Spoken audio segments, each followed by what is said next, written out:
Assalomu alaykum aziz o'quvchilar. Biz bugun 1-sinf tarbiya darsligidagi minnatdorlik mavzusi haqida suhbatlashamiz. Darsimizning 3 ta maqsadi bor. Ta'limiy maqsad: hayotda minnatdor bo'lish zarurligini misollar orqali tushuntirish. Tarbiyaviy maqsad: o'quvchilarda kattalarga hurmat, minnatdorchilik bildirish madaniyatini shakllantirish. Rivojlantiruvchi maqsad: o'quvchilarning nutqini, fikrlashini, kuzatuvchanlik va ifodali so'zlash malakasini rivojlantirish.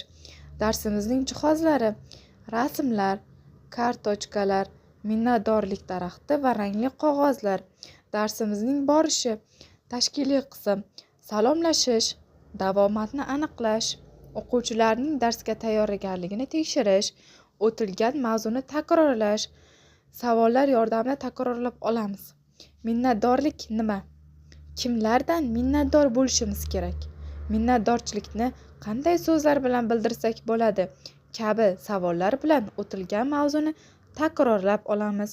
Yangi mavzu bayoni: o'quvchilarga mavzuni tushuntiraman. Bugun onangiz siz uchun nonushta tayyorladi. Siz maktabga kelganingizda o'qituvchingiz sizga dars o'rgatdi. Do'stingiz sizga daftarini berdi. Siz ularga nima deb aytasiz deb o'quvchilardan so'rayman. O'quvchilar rahmat deb javob beradi.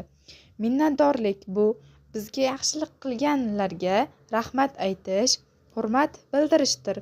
O'quvchilar bilan birgalikda rasm bilan ishlaymiz.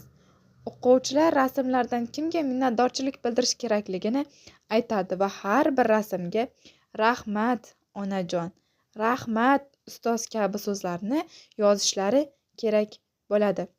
Tasviriy san'at darsida Azamatning qalami sinib qoldi. Buni ko'rgan Malika qalam ochqichini unga uzatdi. Azamat qalamining uchini chiqarib chizishni davom etdi. Nima deb o'ylaysiz aziz o'quvchilarim? Malika qanday yaxshilik qildi? Azamat nima deyish kerak edi deb so'rayman. Ular javob berishadi.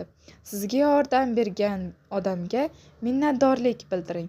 Uning yaxshiligini unutmang. O'zingiz ham boshqalarga yaxshilik qiling. Mustahkamlash. Birinchi topshiriq: minnatdorlik daraxti o'yinini o'ynaymiz. Doskaga daraxt rasmini chizamiz. Har bir o'quvchi barg shaklidagi qog'ozga kimga va nima uchun minnatdorligini yozadi.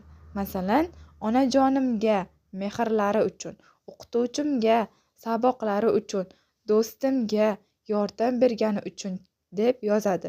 So'ngra barglarni daraxtlarga yopishtiradi. Yakuniy qism 5 daqiqa. Minnatdorlik bu odobning bir ko'rinishi. Kattalarga, do'stlarga, tabiatga rahmat aytish yaxshi fazilat. Faol qatnashgan o'quvchilar rag'batlantiriladi. Uyga vazifa tarzida o'quvchilarga uyda ota-onalari yordami bilan do'stiga, ota-onasiga yoki qarindoshiga minnatdorchilik bildirish haqida kichik hikoya tuzib kelishlarini beraman. E'tiboringiz uchun rahmat.